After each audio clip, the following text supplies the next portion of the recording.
தந்தை பெயர் நம்பி. தாயின் பெயர் நங்கை மோகினி. உனது பெயர் வள்ளி. உடன்மனதோர். உடன் பிறக்காதவர்கள் 7 பேர். நாடு தொண்டை நாடு. நிலம் குறிஞ்சி. ஊரு சிற்றூர். தலைநகரம் மேற்பாடி. சரி, வந்திருப்பது காவலுக்கு. என்ன காவல்? திணை காவல். என்ன திணை? கருந்தனை செந்தனை. கருந்தனை யாருக்கு, செந்தனை யாருக்கு? கருந்தனை எங்களுக்கு, செந்தனை முருகப்பெருமானுக்கு. கையில் உள்ளது கவன். அமைத்திருப்பது கரண். நீ அடைந்திருப்பது பருவம். பருவம் என்பது சித்திரமாகும். பாதுகாக்க வேண்டியது. பத்திரமாகும். வருவது ஒரு முறை. சாஸ்திரப்படி அப்படி வருவதை தவறவிட்டால் பெரிய உபத்திரமாக போய்விடும். உபத்திரத்துக்கு ஆளாகலாமா? உலகத்திரத்துக்கு ஆளாகலாம். அப்படின்னா ஆளாகாம இந்த உலகத்துல பெண்ணாகப்பட்டவள் முழுமை அடைய முடியாது. நீங்க சொல்றத பார்த்தா எப்போ பொம்பளை பிள்ளை ஆளாகிட்டால உபத்திரந்தேன்றீங்க. உபத்திரம் தான். ஏன்னா இளமறை காய்மறையா. உண்மைதான். ஒரு பெண் எப்பொழுது பூ பெய்தால வயசுக்கு வந்துட்டாலும் அவளுக்கு பலவிதமான உபத்திரம் வரத்தையும் செய்யும். இப்ப நாம அத்தா மரம் இருக்காங்க. காலையில் நம்ம காட்ட பக்கம் வேலைக்கு போகிறோம். போய் சோளத்தட்டை அறுப்போம், கம்மந்தட்டை அறுப்போம், சுமந்து களை கொண்டாந்து சேர்க்கணும். போகும் பொழுது 10 பெண்கள் போகும் பொழுது ஆம்பளை அறுத்து கட்டுக்கிட்டு வச்சிருப்பாங்க. அத்தா கருப்பாய் வா, கோமதி வா, ராணி வா, செல்வி வா அப்படின்னு கட்டு தூக்கிட்டு போறோம்ல. போகும் பொழுது 10 நடை இருக்கும். ஒரு 6 நடையை தூக்கிடுவா. தூக்கிட்டு ஏக்கா கருப்பாய் ஏக்கா நான் 6 நடை தூக்கிட்டேன், இன்னும் ஒரு 4 நடை பாக்கி இருக்கு, எனக்காக சுமந்தாது இருக்கான்னா சரி பாவம் இன்னைக்கு பிள்ளைக்கு முடியல போல அப்படின்னு இந்த கருப்பாய் சுமந்து அந்த களத்துல போட்டுருவா. அதே மாசமா இருக்கும் பொழுது கர்ப்பிணியா இருக்கும் போது எக்கா அக்கா நான் ஒரு 6 மாதம் சுமந்துட்டேன், எனக்காக இன்னொரு 4 மாதம் நீ சுமந்துட்டு வேண்டாம், இந்த மூளை ஏத்துக்குருவாளா? அதே எப்படி ஏத்துக்குருவாளா? முடியாது. ஏன் தெரியுமா? அப்ப உபத்திரம் என்பதை கூட இந்த உலகத்துல ஒரு பெண் என்ன செய்வானா அந்த உபத்திரத்தை 10 மாதம் சுமந்து அதை பக்குவமாக சந்தோஷமா, அதாவது அதுக்கு பேர் தான் உலகத்திலேயே எத்தனை சுமைகள் இருக்கலாம், வருத்தம் இல்லாத ஒரு சுமை அப்படின்னா அது மகவு என்ற குழந்தையை கருவிலை ஒரு பெண் சுமக்கிறாள் பார், அந்த ஒன்றுதான் வருத்தம் இல்லாத சுமை. எவ்வளவு நீ கஷ்டப்பட்டாலும் சரி கண்டிப்பான முறையில் 10 மாதம் 300 நாள் இந்த கர்ப்பத்திலே ஒரு குழந்தையை சுமந்துதான் ஆக வேண்டும். ஆனா அந்த சுமையை சந்தோஷமாக வருத்தம் இல்லாமல் எடுத்துக்கொள்வாள் என்ற கருத்து. அதனாலதான் பெண் என்பவள் ஒரு இந்த நாட்டுடைய கண்கள் என்பார்கள். அது மட்டும் கிடையாது, ஒரு பெண் எப்பொழுது முழு பெண்ணாகிறாள், தாய்மை அடைகின்ற பொழுது முழுமை பெண்ணாக மாறப்படுகிறார். அதானே உண்மை. உண்மை. அப்ப அந்த 10 மாசம் அவ கஷ்டப்பட்டு அவ கண்டு ஈ கடிக்காம எறும்பு கடிக்காம அந்த குழந்தையை வளர்த்து ஆளாக்கும் பொழுது அவளுக்கு தாய்மை அப்படின்னு ஒரு பட்டத்தை கொடுக்கும் பொழுது அவ மனசு என்ன படுது தெரியுமா? ஆஹா, இந்த உலகத்துல நம்மளையும் தாயின்ற அம்மான்ற வார்த்தையை உலகத்துக்கு கொண்டு வரக்கு இந்த குழந்தை தானே ஆதாரம். இல்லைன்னா இந்த ஊர் என்ன சொல்லு, இவ கிடக்கிறாட முண்டச்சி மலட்டுச்சிரிக்கி இவ முகத்தை முடிக்காத மாடா பிள்ளை இல்லாதவர்கள் என்ன சொல்லுவாங்க இந்த உலகம் அப்படின்னு. பிள்ளை நம்ம சொல்ல பெண் தான் பேசுவா. ஒரு நேரம் நல்ல வீட்டுக்கு போறோம்னா இப்படி வீதி வெளியே வந்துட்டான்னா ஐயே அவன் மலட்டுச்சிரிக்கடா பிள்ளை இல்லாதவ, அவன் முகத்துல முடிச்சு போட ஒன்னும் வழங்காதரா அப்படின்னு பெண்ணுக்கு பெண்ணை பேசுவாள். ஒரு நாட்டுல பெண்ணுக்கு எதிரி யார் தெரியுமா? பெண் தான். எந்த ஒரு பெண்ணையும் ஒரு ஆம்பளை எதிரியை நினைக்கவே மாட்டேன். அதனால பெண்கள் நிறைந்த இந்த உலகத்துல கட்டுப்பாடு மிக்க கண்ணி மிக்க பெண்ணாக உன்னை நான் பார்த்தது அப்படியா மனமகிழ்ச்சி. வாழ்த்துகிறேன், வாழ்க்கை பல்லாண்டு என்று உன்னை வாழ்த்து மட்டும் போதுமா? சில விவரங்களை கேட்டேன். விவரம் கேட்கணும் அப்படின்னு நீங்க வந்திருக்கீங்க. இப்ப நாட்டை கேட்டேன், ஊரை கேட்டேன், தொழிலை கேட்டேன் சொல்லிட்டீங்க. ஆமா. ஏன் கேளுங்கள் தரப்படும், கட்டுங்கள் திறக்கப்படும், தேடுங்கள் கிடைக்கப்படும். எதுவும் கேட்டாதான் கிடைக்கும். ஆமா. திரைக்கடல் ஓடியும் திரவியம் தேடு அப்படின்னு இருக்காங்க. திரவிக்கடல் ஓடியும் திரவியம் தேடுறாங்களே. திரவியம்னா என்ன? திரவியம் அப்படின்னா எந்த திரவியத்தையும் எல்லா இடத்துலயும் கிடைக்காதுல்ல. திரைக்கடல் ஓடி திரவியம் அப்படின்னு சொல்லக்கூடிய ஆழ்கடலில் மூழ்கினால் தான் முத்து என்பது கிடைக்கும். சரி, அந்த மாதிரி தான் நம்ம திரைக்கடல் அப்படின்னா எல்லா உலகத்திலும் எல்லாத்தையும் பெற முடியாது. தேடுதல் ஒன்று இருந்தால் தான் அந்த உலகத்தில் எதையாவது முத்தை போல மலிக்கக்கூடிய அந்த திரவியம் அப்படின்னு சொல்லக்கூடிய ஒரு பொருள் நம்மளுக்கு கிடைக்கும். தேடுதல் இல்லைன்னா எதுக்குமே எங்கேயுமே கிடைக்காது சுவாமி. திரைக்கடல் அப்படின்னா ஆழ்கடல் அர்த்தம் இல்ல. ஆமா. திரைனா இப்ப இருக்கு இந்த இடத்துல திரை போட்டுருக்காங்க இல்லையா, அப்ப இதற்கு அப்பாற்பட்டு ஒரு இடம் இருக்குன்னு அர்த்தம். கடலை நீங்க பார்த்திருப்பீங்க. கடலை பார்த்தா ஆகாயம் நீல நிறமா இருக்கும், வானமும் கடல் நீரும் ஒரே மாதிரி இருக்கும். ஒரே மாதிரி. அப்ப என்ன பூமிக்கும் ஆகாயத்துக்கு ஒரு நீர் திரை போட்ட மாதிரி இருக்கு. அப்ப கங்கு கரை காணாத கடல் என்ற கடலுக்கு ஒரு எல்லை வகுத்திருக்கு. அது வேற ஒரு குறிப்பிட்ட அளவுக்கு எல்லை வகுத்துக்கலாம்.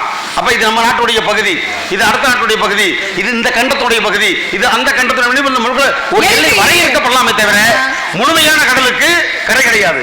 அதையும் திரைக்கடல் எங்க வேணாலும் போகலாம். ஆனா திரவியம் தேடு அப்படின்னா முத்து இருக்கு பாருங்க. ஆமா. முத்து எப்ப விளையும் தெரியுமா? எப்ப? முத்து வந்து எல்லா நாளும் விளையாது.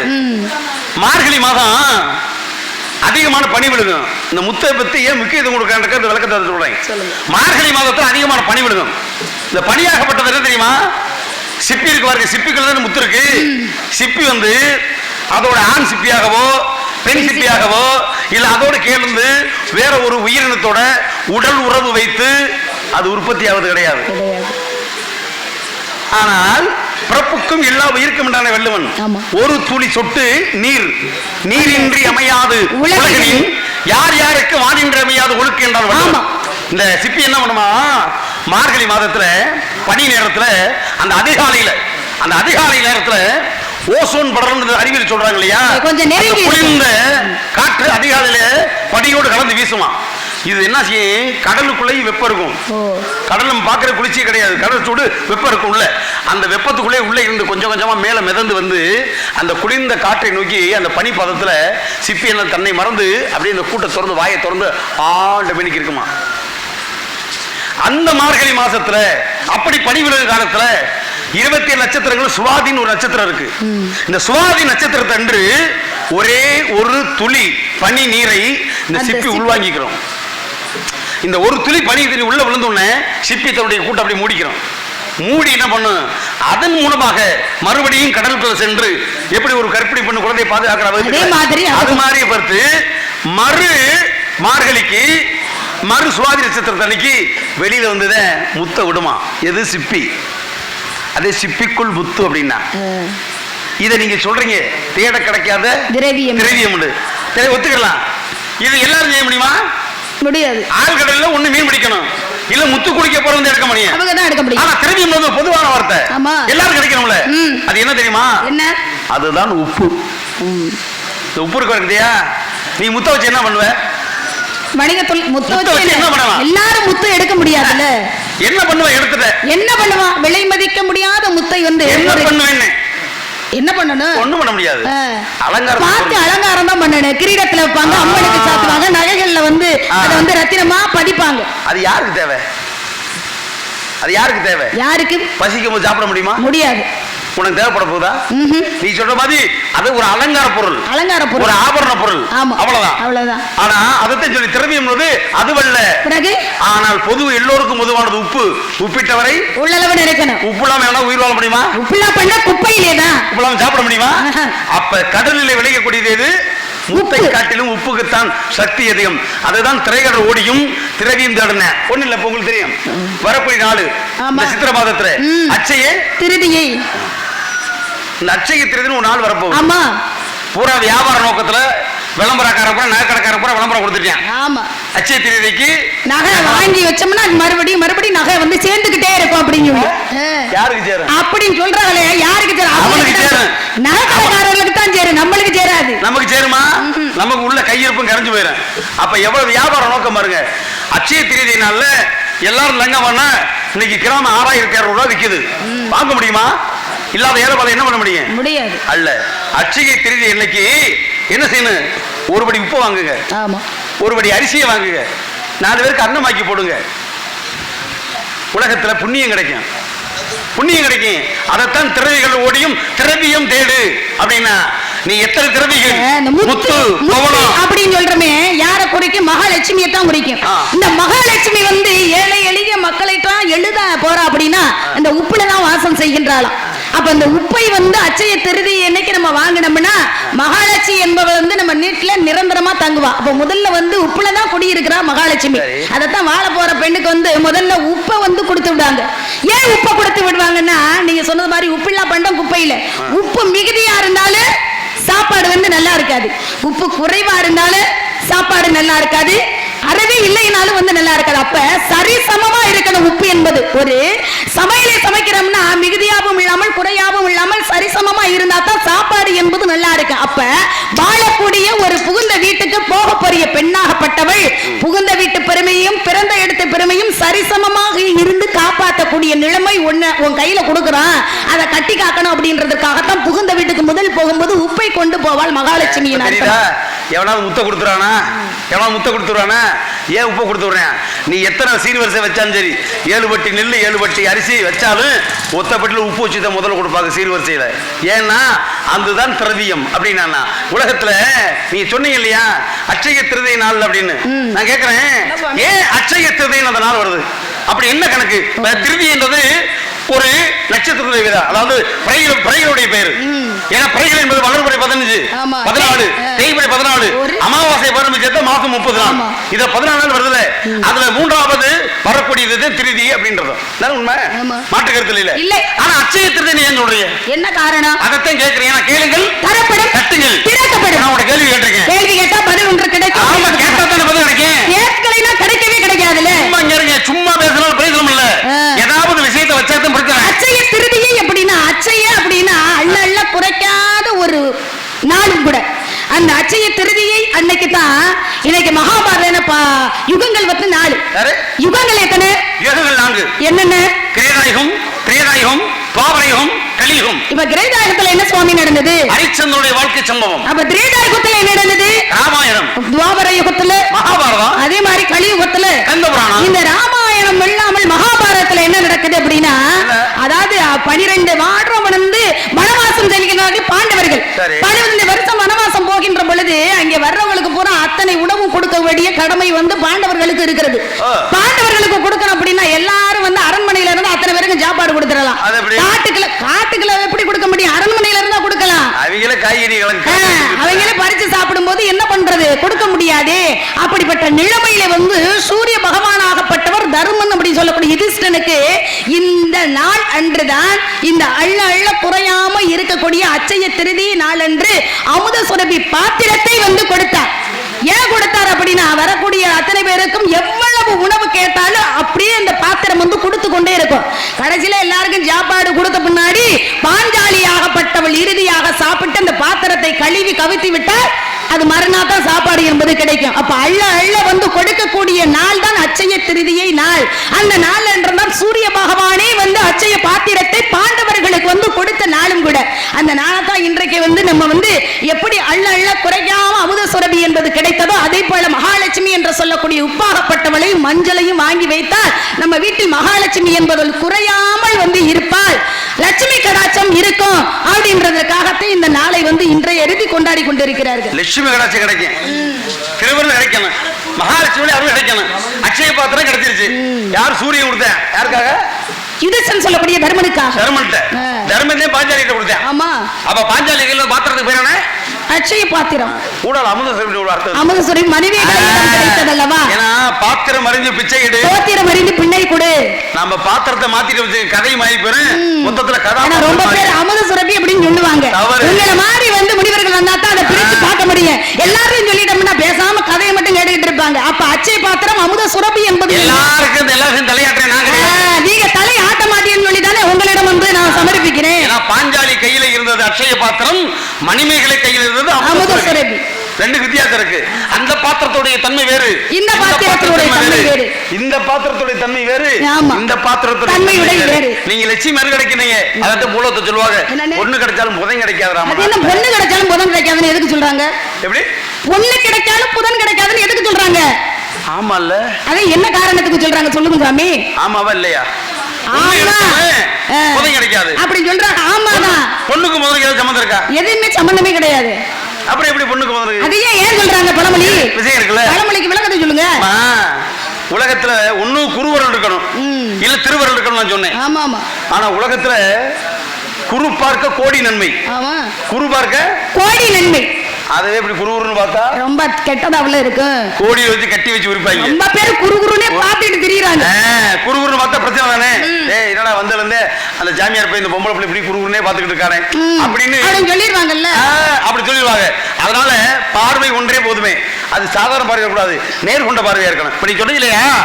புதன் குருவாகப்பட்டவனுக்கு துரு நினைக்கலாமா? இப்ப நான் கேட்கிறேன், பெத்த அப்பேன் அப்பனுக்கு பிள்ளை துரோகம் பண்ணலாமா? பண்ணவே கூடாது. மணி அடிச்சிருச்சு பாத்தீங்களா? அப்ப குருவாகப்பட்டவனுக்கு குரு யாரு? நம்மளை கற்றுக் கொடுத்த வாத்தியாரு. மாதா பிதா பிதா குரு குரு தெய்வம். முதல்ல அம்மா தெய்வம், அப்புறம் அப்பா தெய்வம், அப்புறம் வாத்தியாரு. ஆமா, அதுக்கு மேலதான் தெய்வம். 4வது இடத்துலதான் தெய்வம் இருக்கிறாங்க. அப்ப பாத்தீங்களா? இப்ப நான் கேட்கிறேன், அப்ப குருவாகப்பட்டவன் யாரு? நம்ம அப்பாவுக்கு சமம். ஆமா, இந்த சம்பவத்தை கதை நல்லா கேளுங்க. சொல்லுங்கள் சுவாமி. ஒரு குருவுடைய மனைவிய, அதாவது அம்மா ஸ்தானத்துல தாய்க்கு சமம் இருந்த பெண்ணை சிஷியனை அபகரிச்சுக்கிட்டான். இது ஒரு கேவலமான செயல். இந்த வார்த்தை பிறந்ததுக்கு மகா கேவலமான கதை இது. காரணம் என்ன கேளுங்க. இந்த தேவர்களுக்கெல்லாம் ஆசிரியர் தெரியுமா? குரு. அவர் பேர் பிருகஸ்பதி. இந்த பிருகஸ்பதியினுடைய மனைவி பெயர் தாரை. இந்த பிருகஸ்பதி என்ன பண்ணா, இந்த சந்திரன் இருக்கா பாருங்க, இரவில் வரான சந்திரன். இந்த சந்திரன் ஏற்கனவே சந்திரனுக்கு 27 பொண்டாட்டி. எங்க அண்ணன் தச்சப்பிள்ளைகளை திருமணம் 27 பொண்டாட்டி அவனுக்கு. அது ஒரு கதை அப்படியே வச்சுக்கிறோம். இந்த 27 மனைவி இருந்தும் ஒரே ஒருத்தி மேலதான் அதிகமா ஆசையா இருந்தேன். அவதே ரோகிணி. ரொம்ப அழகியா இருக்கும், ரொம்ப அழகா இருக்கும். அது ஒரு பிரச்சனை அப்படியே கேட்டோம். அப்ப என்ன ஆச்சுன்னா, இந்த சந்திரன் உலகத்தை நன்மை பொருட்டு ஒரு யாகம் வளர்க்கிறான். சரி, ராஜசூய யாகம். இந்த ராஜசூய யாகத்துக்கு எல்லாருக்கும் அழைப்பு கொடுத்துட்டான். அப்ப குரு கிட்ட போய் கேட்கிறேன், ஐயா எல்லாத்துக்கும் குருநாதர் நீங்க தான், நீங்க தான் வந்து தலைமை ஏத்துக்கணும். அப்ப இவர் சொல்றாரு, ஏற்கனவே அந்த நாளுல இன்னொரு யாகத்துக்கு நான் போறதுக்கு நான் ஏற்கனவே ஒத்துக்கிட்டேப்பா. அதனால வீட்டுல இன்னொரு மனைவி இருக்கிறா, எனக்கு பதில் என் மனைவியை அனுப்பி வைக்கிறேன், விழாவை நல்லபடியா நடத்துக்கிட்டு இவர் போயிடுறாரு. எல்லாரும் வந்தாச்சு. இந்த பிரேசபுடைய மனைவி இருக்கல தாரை, குருவோட பொண்டாட்டி, இந்த தாரையும் விழாவுக்கு போயிட்டாங்க. இப்படி பெரிய யாகசாலக யாகத்தை நடந்திருக்குல்ல, எல்லாருக்கும் வரவேற்பு கொடுத்தேன். இந்த சந்திரனுக்கான ஏற்கனவே அதிகமாக பெண்கள் மீது மையம் கொண்டவன் உண்மை. இப்படி பார்த்தாச்சுன்னா அவர் குரு வயசானவர், ஆனா இந்த அம்மா வந்து கொஞ்சம் இளமையா பார்க்கறதுக்கு ரொம்ப அழகா லட்சணமா இருக்காங்க. பார்த்த உடனே இவனுக்கு இந்த அம்மா மீது மையல் காம உணர்வு வந்துருச்சு. சரி, இவன் யார் இந்த இடத்துல? நமக்கு பெத்த பிள்ளை மாதிரி. ஆமா, அவங்க தாய் மாதிரி, தாய் பிள்ளையை பாக்குற மாதிரி அவங்க பாக்குறாங்க. இவன் நினைக்க மாட்டியா? துப்பு கட்டவ யாரு? அவன் இந்த தாரைன்றவன் பெத்த பிள்ளை மாதிரி இருக்கானே, அவன் கேவலமா பார்க்கும்போது அவனுக்கு புத்தி போட்டுருமா இல்லையா? இவன் அழகுல இவனும் மயங்கிட்டான். இப்ப என்னாச்சு, குருவோட பொண்டாட்டியே சிஷ்யனுக்கும் காதல் வந்துருச்சு. விழா முடிஞ்சிச்சு. விழா முடிஞ்ச உடனே அங்கேயே தான் குருநாதர் பொண்டாட்டிய இவனே கல்யாணம் பண்ணி சேர்த்து வச்சுக்கிட்டான். பிருகஸ்பதி வந்துட்டாரு. என்னடா விழாவுக்கு போன நம்ம பொண்டாட்டிய காணுமே, தேடி பாக்குறாரு. விஷயம் தெரிஞ்சு வச்சு, ஐயா உங்க பொண்டாட்டிய உங்க சிசிய சந்திரன் அபகரிச்சுக்கிட்டான். அப்ப இன்னொரு சீடை அனுப்புறா, டே கூட நீ பண்ண தவறுன்னு சொல்லி அவனை சுட்டி காட்டி என் முகத்திலே முழிக்க கூடாது, அவளை போய் கூட்டி வந்துடுறான் அப்படின்னு அனுப்புறாங்க. போன பார்த்தாச்சுன்னா போனவனையும் விரட்டி விட்டேன். இவன் வார்த்தை ஒரே வார்த்தை சொன்னேன், நான் என் மீது தவறு கிடையாது, தாரை வந்தா நீங்க கூட்டி போருங்க அப்படின்ட்டான். இவன் போய் கேட்கிறேன், ஏமா நீ யாருமா? அவனுக்கு அம்மா ஸ்தானத்துல இருந்து நீ பெத்த பிள்ளை மாதிரி இருக்கு, அவனோட போய் இப்படி போய் குடும்பம் நடத்துறியே, அவர் இங்க வாத்தியார் உங்களை எதிர்பார்த்து இருக்காரு, போனது போயிட்டு தப்பா இருந்தாலும் பரவாயில்ல மன்னிச்சுக்கிறது சொல்றாரு, நீங்க வாங்கம்மான்னு கூப்பிடுறேன். இவன் வரமாட்டேன்ட்டா. போட்டு விடுற அந்த கிழவனை, எனக்கு வேண்டான வாழ்க்கை அப்படின்னு இந்த அம்மா இவன்ட்டே ஒத்துக்கிட்டு இருக்கிறாங்க. இந்த செய்தி போயிடுச்சு. போனேன்னா என்னாச்சு, போய் சொன்ன உடனே இந்த ஆளுக்கு ரொம்ப கோபம், நம்ம முண்டாட்டி இப்படி சொல்லி விட்டாலே, இந்த அளவுக்கு அவன் மையப்படுத்தி விட்டானே அப்படின்னு இருக்கிற தேவர்கள் முனிவர்கள் எத்தா பேட்டி தவறு சொன்னேன். யாரு போனாலும் திருத்த முடியல, கூப்பிட முடியல. கடைசியில் எங்க அப்பா பிரம்மா இருக்கார் இல்லையா, பிரம்மாட்ட போய் சொன்னோன்னே பிரம்மன் நேர போறாரு. யார்கிட்ட? சந்திரன். டேய் சந்திரா, நீ பண்ணு தப்பு, வாத்தியார் பொண்டாட்டி நம்மளுக்கு அம்மா மாதிரி, அம்மா அம்மா ஒன்று ஸ்தானத்திற்கு நீ காதல் பண்ண தவறு, அதையும் பொண்டாட்டி வச்சு கூப்பிட்டு வச்சு இப்ப கற்பிணியா வேற ஆக்கி வச்சிருக்க, இதுல வேற மாசமா வேற இருக்கா, இவ்வளவு பிரச்சனை நடந்திருக்கா.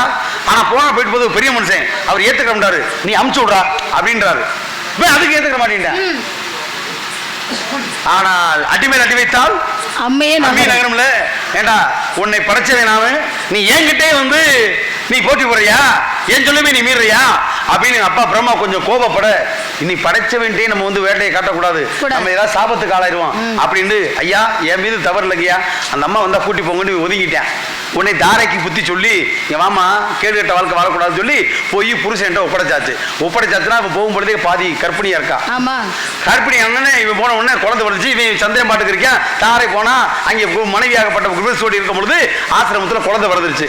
பிறந்த குழந்தைய இவர் சந்தேகம் இல்லாம சரி நம்ம குழந்தை தான் சொல்லி எடுத்து உச்சி முகந்து முத்தம் கொடுத்து நல்லா பிள்ளையா வளர்த்து காப்பாத்துறாரு. இந்த பிள்ளை பிறந்த செய்தி சந்திரனுக்கு தெரிஞ்சிருச்சு. சந்திரத்தையும் சும்மா இருக்கிறோம்ல, மறுபடியும் பிரச்சனை இருக்கிறேன். என்ன இருக்கிறேன்? நேரம் வந்து ஆசிரமத்துக்கு அவர் வயசான வரலையா, குருநாதர் இல்லையா, வெளியிடு ஹரியா அப்படின்னா யாருப்பா அது? தந்தை சந்திரன் வந்திருக்கேன், அவருக்கு மோகம் கொடுத்து பாச்சு, நீ கேட்டு கிட்ட போய் மோத்த கொடுத்துக்கல அப்படின்ட்டு சொல்லும்போது, சரி உன் முன்னாடி அமுச்சு விட்டில, பிள்ளை எனக்கு தெரிஞ்சது பிள்ளைய குடியான்றேன், பிள்ளைய கூட பஞ்சாயத்து நடக்குது. அப்ப இவர் என்ன சொல்றாரு, இல்லடா நீ யாகசாலைக்கு வரும்பொழுது என் மனைவி கற்பிணி இறந்தாடா அதனால அப்படின்னு பிரச்சனை ஓடுது. ரெண்டு பேருக்கு வாக்கு முத்தி போச்சு. ஆனால் ஒண்ணு தெரியுமா, ஒரு பெம்பளை பிள்ளைக்கு ஒரு பெண்ணுக்கு தான் தெரியும் இந்த குழந்தை யாருக்கு ஜனிச்சது அப்படின்னு. அப்ப சொல்றான், அம்மா தார எங்க ரெண்டு பிரச்சனை ஆகி போச்சு, அவன் ஏன் பிள்ளைன்றேன், நான் ஏன் பிள்ளைன்றேன், உண்மை சொல்லு இந்த குழந்தை யாருக்கு ஜனிச்சிச்சு அப்படின்னு. அப்பத்தே இவ சொல்றா, யாகசாலையில இருந்து என்னை சந்திரன் கூட்டி கொண்டு போய் சந்திரனோட இருக்கும் பொழுதுதான் இந்த குழந்தையை ஜனித்தது, இது உங்களுக்கு என்று புருஷன் நேரடி சொல்லிட்டா, அவனுக்கு இந்த குழந்தை ஜனிச்சுன்னு.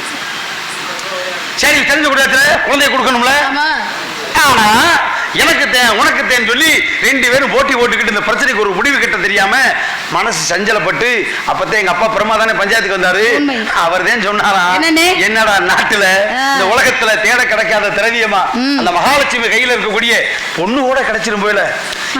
சந்திரனுக்கு தாரைக்கு பிறந்தால அந்த மகனுக்கு பெயர் தான் புதன். அப்பதான் சொன்னாலா, பொண்ணு கிடைச்சாலும் கிடைப்பேன், இந்த புதன் கிடைக்க மாட்டேன் போலையாடா. இப்ப தெரியல அந்த பழமொழி ஏன் வந்துச்சுன்னு. பொண்ணு கிடைச்சாலும் கிடைக்கும், புதன் கிடைக்க மாட்டேன். இவன் பூரா நம்ம அப்படி இல்ல, இதை விட்டு ஒரு புதன்கிழமை செஞ்சா நல்லா இருக்கும் அப்படின்னு மாறி எல்லாமே இந்த மாதிரி. அப்ப இந்த விஷயம் எல்லாம் எங்க நடந்தது? தேவலோகத்துல. குருவுடைய மனைவி என்று பாராமல் வந்து அபகரிச்சு அவளை வசப்படுத்தி அப்ப திரும்ப குழந்தையை பெற்றெடுத்தான். அப்ப நடக்கிறது பூரா வந்து எல்லாமே தேவலோகத்துல அங்கேதான். அப்புறம் முடிவு வந்து பூலோகத்துல முடிஞ்சிருது. அது பிள்ளைக்கு அப்படின்னு சொல்லி வந்துருச்சு பாத்தீங்களா. அப்ப பெற்றவளுக்கு தான் பிள்ளையோட அருமை தெரியும்ன்றது மாதிரி தாய்க்கு தலை பிள்ளை, தகப்பனுக்கு இளைய பிள்ளை அப்படின்னு சொல்லி பூலோகத்துல. நான் கேக்குறேன், நீ சொல்லுவீங்க தாய்க்கு தலைப்பில்லை, ஆமா தகப்பனு கிடைக்கும் எப்படி சொல்றீங்க? அப்படிதாங்க சொல்லுவாங்க பூலோகத்துல. எதற்காக சொல்றாங்க? காரணம் இருக்குல்ல, தாய்க்கு தலைப்பில்லை அப்படின்னு நீங்க சொன்னது மாதிரி. இப்ப வந்து கல்யாணமாகி ரொம்ப வருஷம் குழந்தையே இல்லைன்னு வைங்க, போற மக்கள் என்ன சொல்லுவாங்க, அவளுக்கு குழந்தை பாக்கியம் கிடைக்கல, அப்ப மலடி அப்படின்ற ஒரு பட்டத்தை வந்து எல்லாரும் ஏசுவாங்க. ஏன்னா ஊருக்காக யாரும் வாழ்றது கிடையாது. இருந்தாலும் உண்மையில் அவள் மனதுக்கு கொஞ்சம் உறுத்தலா இருக்கு, நம்மளுக்கு வந்து தாய்மை பட்டம் கிடைக்கலையே அப்படின்ற ஒரு உறுத்தலாக இருக்கு. இருந்துட்டாலும் தசரதனுக்கு வந்து 63,000 மனைவிகள் இருந்தாலும் பட்டத்தரசி 3 பேருக்கு குழந்தை பாக்கியம் கிடைக்காது. அப்ப வசிஷ்டர் வந்து என்ன சொல்றாரு, நீங்க என்ன செய்யறீங்க, அற்புதமான புத்திர காமஸ்ரீ யாகத்தை நடத்துங்க, நிச்சயமாக மன்னா உங்களுக்கு குழந்தை பாக்கியம் கிட்டும் அப்படின்னு சொன்ன உடனே கலைக்கோட்ட முனிவனை அழைத்து வந்து புத்திர காமஸ்ரீ யாகத்தை நன்றாங்க. அந்த யாகத்தின் மூலம் வந்து வேள்வி தீளி இருந்து அமுதம் பாயாசம் நிறைந்த ஒரு பாத்திரத்தை தசரதன் கையில கொடுத்தாச்சு. அந்த பாயாசத்தை என்ன சொல்லி கொடுக்கறாங்க, உங்களுக்கு 3 மனைவி இருக்கிறது, 3 மனைவினா 3 பங்காக வைத்து உங்க மனைவிக்கு கொடுத்தீங்கன்னா நிச்சயம் குழந்தை என்பது கிடைக்கும் சொல்லி தசரதன் கொடுத்தாச்சு. அவர் என்ன செய்யறாரு, இந்த பாயாசத்தை 3 பங்கா பிரிக்கிறாரு. பிரிச்சு 3 மனைவிக்கும் கொடுக்கும் பொழுது கொஞ்சம் மிச்சம் இருக்கிறது, 3 பங்கா பிரிக்கும் போது கொஞ்சம் மிச்சம் இருக்கிற பாயாசத்தை இளைய மனைவியான சுபத்திரைக்கு கொடுத்தாச்சு. 3 மனைவிகளும் கர்ப்பம் அடைஞ்சிட்டாங்க. 10 மாதம் கழித்து முதல் தாயான கோசலைக்கு வந்து ராமனாகப்பட்டவர் பிறக்கிறார். அப்ப இந்த மலடி என்ற சொல்லை வந்து மறந்து கோசலையாகப்பட்டவள் தாய்மை அடைந்து விட்டாள். அப்ப எந்த ஒரு குழந்தை அதாவது தாய்க்கு வந்து தலைப்பிள்ளையாக ஆணாக இருந்தாலும் பெண்ணாக இருந்தாலும் குழந்தை பிறக்கிறதோ, மலடி என்ற பட்டத்தை நீக்கி தாய்மை பட்டத்தை கொடுக்கிற ஒரு குழந்தை யாரு, முதல் பிள்ளை. அப்ப தாய்க்கு தலைப்பிள்ளை, அது ஆணா இருக்கட்டும் பெண்ணா இருக்கட்டும் தலைப்பிள்ளை. தகப்பனுக்கு இளைய பிள்ளை அப்படின்னு ஏன் சொல்றாங்கன்னா, 2வது மனைவியான கைகைக்கு வந்து பரதனும் 3வது மனைவியான 2 பட்டம் பாயாசம் குடிச்சாங்கல்ல, இரட்டை பிள்ளைகளாக ராமன் லட்சுமணன் 2 பேர், அதாவது லட்சுமணனும் சத்ருகுணனும் பிறந்தாச்சு. பிறந்த உடனே நல்லா அற்புதமா வந்து வளர்க்குறாங்க. விடிஞ்சா ராமனுக்கு பட்டாபிஷேகம். ஆனா நடந்துச்சா, நடக்கல. கைகையின் சூழ்ச்சியால என்ன ஆகுது, ராமன் 14 ஆண்டு வனவாசம் போகக்கூடிய இக்கட்டான வரத்தை வந்து வாங்கிவிட்டார். அப்ப 14 வருஷம் வனவாசம் போகும்போது ராமன் மட்டுமா போனா, ராமனுக்கு துணைவியாக மனைவியாகப்பட்ட சீதையமாலும் போனாங்க.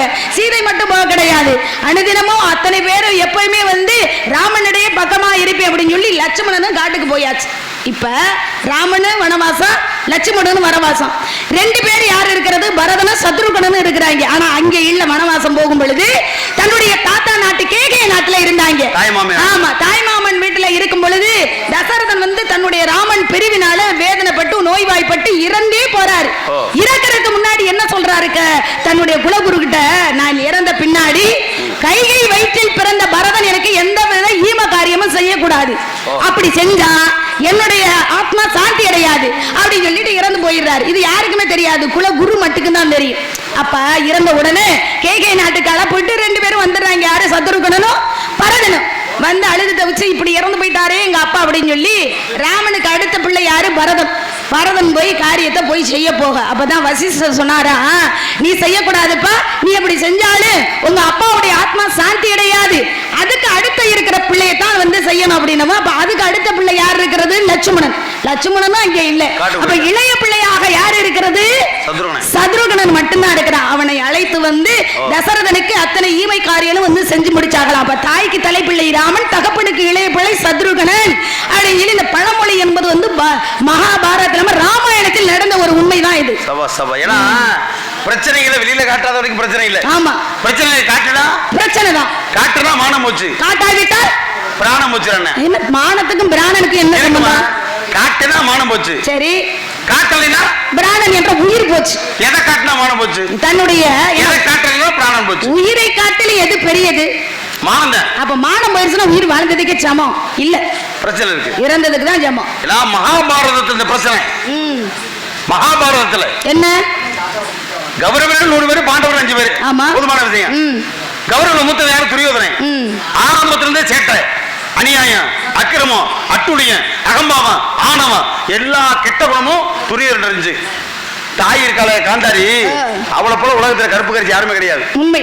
ஏன்னா புருஷன் வந்து இயற்கையில கூட நான் திருந்தரேன், தான் புருஷன் பார்க்காத உலகத்தை நானும் பார்க்க மாட்டேன்னு கண்ணு தெரிந்தவ கூட என் புருஷன் பார்க்காத உலகத்தை பார்க்க மாட்டேன் தனக்காக புருஷனுக்கு கண்ணை கட்டி வாழ்ந்தவன். மாப்பிள்ளை பேரை கேட்ட உடனே குருடன் மாப்பிள்ளையே பார்க்கல, பார்க்காம கண்ணப்பட்ட ஒரு கருப்பு கரிசி காந்தாரி என்ன பண்ணா, இவ கணவனுக்காக கண்ணை கட்டி வாழ்ந்த போது இந்த கண்ணு பார்வை இருக்கு இல்லையா, பார்வை வந்து வஜ்ர சக்தியா மாறிடுச்சு. அவ யார பாக்குறாளோ அந்த உடம்பு அப்படியே இரும்பா மாறிடும், அவ்வளவு சக்தி இந்த கண்ணுக்குள்ள இருக்கு. அப்ப நாள் குறிச்சாச்சு பாரத போர். துரியோதனை கொல்லாம விட மாட்டேன்னு அர்ஜுனன் சொல்லி தர்மம் சொல்லியிருக்கேன். அப்ப நம்ம மையன் மூத்தவன் இவ்வளவு பராக்கிரமசாலி இருந்தும் பாண்டவர்கள் பக்கம் தர்மம் ஒண்ணு இருக்கு, எப்படி நம்ம மேல கொண்டு விடுவாங்க. ஆனா நம்ம நான் பெத்தத எப்படியா என் பிள்ளையை நான் காப்பாற்றணும், என்ன செய்யலாம் அப்படின்னு துரியன் கூப்பிட்றா. டேய் துரியா வாடாங்க, நீ ஆரம்பத்திலிருந்தே சின்ன பிள்ளைங்களே உன் சேட்டைகள் நான் கண்ணை கட்டி வாழ்ந்ததுனால உன்னை எங்க இருக்க அங்க இருக்க தேடி பிடிச்சு நான் கண்டிக்க முடியாம போச்சு, செல்லம் கொடுத்து நானும் வளர்த்துட்டேன். ஆனா நீ செஞ்ச போறாம சேட்டை, ஆனா உன்னை இப்போதைக்கு பெத்த வகுறு, நான் உன்னை காப்பாற்றணும் அந்த கட்டாயத்தில் இருக்கிறேன். நீ என்ன செய்யற தெரியுமா, தனி அறைக்கிற அம்மா உட்காந்துருக்கேன், சரி. நீ என்ன பண்ற, நேர குளிச்சுட்டு பூஜை புனஸ்காரம்லாம் முடிச்சுட்டு உன்னுடைய உடம்புல ஒட்டு துணி கூட இருக்கக்கூடாது. நான் உன்னை எப்படி பெத்தனும் அதே மாதிரி பிறந்த மேனியோட என் முன்னால வந்து நின்றான்றா. யார? துரியோதன அம்மா சொல்றாங்க. பெற்றதாகிட்ட நிர்வாகமைக்கு தப்பு இல்லையே, ஏன்னா அவதானே பெத்தா வளர்த்தா எந்த ஒரு பிரச்சனை இல்லை, வளர்த்த உடம்பு தானே, சரிமான்னு சொல்லிட்டு இவனும் நீ தயாரா இருக்கமா, நான் உடம்புல விட்டு தின்னு இல்லாம நான் வரேன்னு சொல்லி தனி அறைக்கல அம்மா கண்ணை கட்ட அவளுக்கிறதுக்கு தயாரா இருக்காங்க. இவன் வந்துகிட்டு இருக்கான். இதுக்கு இடையில பாரு ஆண்மையா பாரு ஆட்ட நம்மாளு யாரு? என் பாட்டன் கிருஷ்ணன். ஏன்னா நீ நானும் பார்த்தா வேலை, கிருஷ்ணன் பார்த்தா லீல. இந்த கிருஷ்ணன் என்ன பண்ண தெரியுமா, ஆஹா காந்தாரி பார்த்துட்டா இவன் உடம்பு பூரா வஜ்ரமா மாறிடும். மாறினா இவனை எங்க அடிச்சாலும் கொல்ல முடியாது, யாராலையும் கொல்ல முடியாது, எவனாலும் கொல்ல முடியாது, எந்த ஆயுதத்தாலையும் கொல்ல முடியாது. அப்ப இந்த இடத்துல இவனை எப்படியாவது ஒரு சூட்சமா வேலை பண்ணணும் அப்படின்னு என்ன பண்ண கிருஷ்ணன் 100 பேரு ஆம்பளை 101வது ஒரு பொம்பளை பிள்ளை துரியனுக்கு ஒரே ஒரு தங்கச்சி. இந்த தங்கச்சி மாதிரி தன் உருவத்தை மாத்திக்கிட்டாரு யார்? கிருஷ்ணன். இப்படி அறைக்குள்ள அம்மா இருக்கா, இவன் குளிச்சு நீந்தாடி நிர்வாணம் வந்து அறைக்குள் நுழைய போறான். அறைக்குள்ள நுழைய போகும் பொழுது இந்த பக்கமா இருந்து கிருஷ்ணன் தங்கச்சி துச்சலை மாதிரி பட்டக்கு இப்படி ஊடால புகுந்துட்டான். ஊடால புகுந்தான்னு ஆத்தாடி பெத்த தாய் முன்னால நம்ம நிர்வாணமா காட்டிடலாம், கூட பிறந்த தங்கச்சிட்ட காட்ட முடியுமா? ஆத்தாடி நம்ம தங்கச்சி வந்துட்டாலே சொல்லி பட்டக்கு சுத்தி பார்த்தேன், அங்க இருந்த வாழை இலை எடுத்து இப்படி மறைச்சுக்கிட்டேன். எதை பிறப்பு உறப்ப உயிர் தளத்தை மறைச்சுக்கிட்டேன். ஆனா வந்து சொல்ல முடியாது, அம்மா தங்கச்சி போற இருமான்னு சொல்ல முடியுமா? முடியாது. இது நடந்துகிட்டு இருக்கு. துரியா வந்துட்டேனால இவன் இலையை மறைச்சுக்கிட்டு, இவனுக்கு தெரியாது இல்ல முழு சக்தி இலையை மறைச்சிட்டு அம்மா வந்துட்டீமா அப்படின்னு உயிர் தளத்தை மட்டும் மறைச்சிட்டு நின்றால அவ அப்படியே கண் கட்டா இருக்கிறா தாய். பாக்குற உச்சந்தல இருந்து அப்படியே பார்வையை செலுத்திக்கிட்டே வர்றான். கொஞ்சம் கொஞ்சமா உடம்பு அப்படியே வஜ்ராயுதமா மாறிக்கிட்டே வருது. வந்து இந்த தொப்புள் கொடி கீழே உயிர் தளத்தை பார்த்தால வாழைகளை மறைக்காத சண்டாளா உனக்கு தொடையில தான் சாவு. யாரு? காந்தாரி மனசுக்குள்ள நினைக்கிறா. ஏன்டா அந்த வாழைகளை அந்த வஜ்ர சக்தி மறைச்சுக்கிடுச்சு, திருப்பி காலுக்கு வந்துருச்சு. இந்த ரகசியத்தை தெரிந்து கொண்டேன், கிருஷ்ணன் சொன்னேன். அதனாலதான் பீம என்ன பண்ண, தாயத்தை வச்சு கதாயத்தால தொடையில் அடிச்சு அன்னைக்கு துரியோதனை கொண்டேன் மகாபாரதத்துல.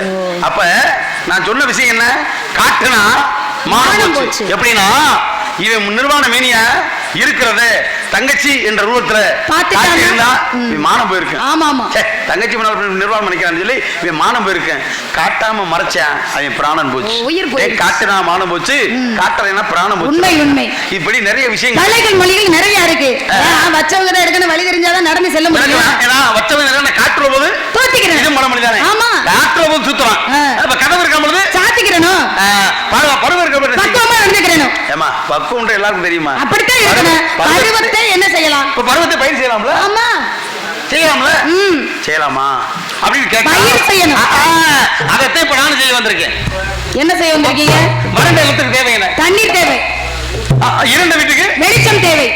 ஒரு பருவம் முடிஞ்ச பெண்ணுக்கு தேவை பக்குவம் அடையும் தேவை. யார்கிட்ட என்னென்ன நடக்கணும் பக்குவமா இருக்கணும்ல.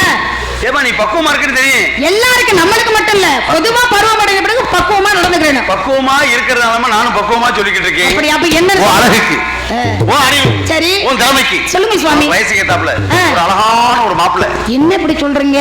ஆமாமா, அப்பா அம்மாட்ட எல்லாம் போய் சொல்லாம இவ என்னகிட்ட வந்து நேரடியா சொல்லலாமா? சொல்லலாம். தாய் தந்தைட்ட போய் வந்து இந்த மாதிரி நான் வந்து இந்த புள்ளைய வந்து பாத்துட்டு வந்திருக்கேன், உங்க மகளுக்கு ஏத்த மனவாளம் சொல்லலாம். உங்க அப்பனுக்கு எனக்கு ஒரு தொடர்பு இருக்கு. எப்படி? தொலை தொடர்பா? ஆமா, என்ன தொலைத்தொடர்பு அந்த காலத்து தந்திக்கு இந்த கால தந்தி விட்டோம். நீங்க தேவலோகவாசி, பூலோகவாசியில அதனால சொல்லி தொலைவில் இருக்கக்கூடிய தொடர்பு. ஏசாமி, நீங்க ஒரு காரியம் தொட பொழுது நான் தடுக்க முடியுமா? நாரதர்களை எல்லாம் நன்மைதான் முடியும். உண்மை இருந்தாலும் வயசுக்கு வந்த பிள்ளை பெண்கள்ட்ட சம்மதம் வாங்கினேன், நீங்களே உங்க வாயால ஒரு வார்த்தை கேட்டுக்கங்கன்னு அனுப்பிச்சு விட்டாரு. ஆமா அப்படியா? அவங்களே சொன்ன பின்னாடி மாப்பிள்ளை பேரை சொல்லுங்க. ஒருவேளை சம்மதிச்சா எனக்கு பிடிச்சிருந்தா சம்மதம் சொல்லுவேன், இல்லைன்னா மறுப்பு தான் சொல்லுவேன். நீங்க மறுப்பு சொல்லலாம் உன்னால முடியாது.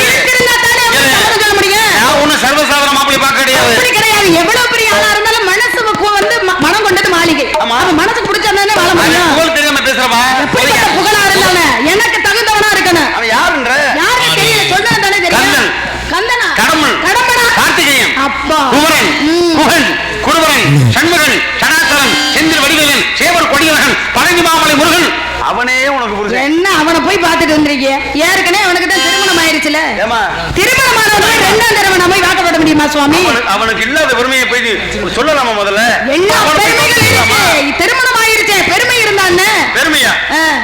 அப்பனும் என்ன இறந்துண்ணி, ஆத்தாலும் மழைநீலி, ஒப்பரிய மாமனும் குருகுருடி, அண்ணனே சொப்பக்கால பெருமை. பெருமை சொன்ன ஆறுமுகத்திற்கு என்னே பெருமை.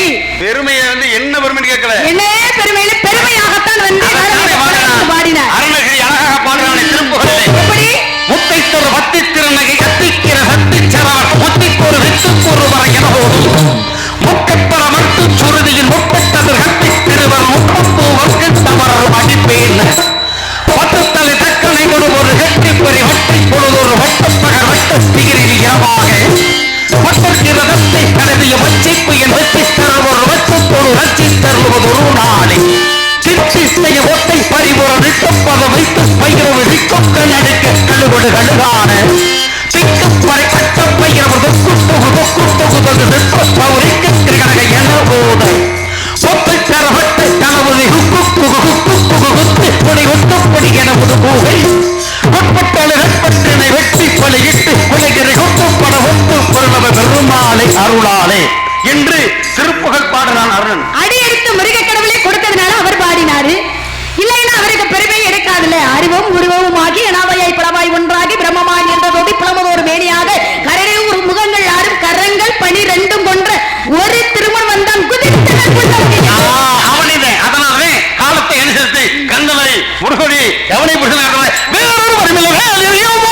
முருகா கந்தா கடம்பா கதிரி வேலா இதையாவது உன் கருணையென்னும் பருக்கணும் மேல் படை செய்வாய் செந்தில் வெடி வேலா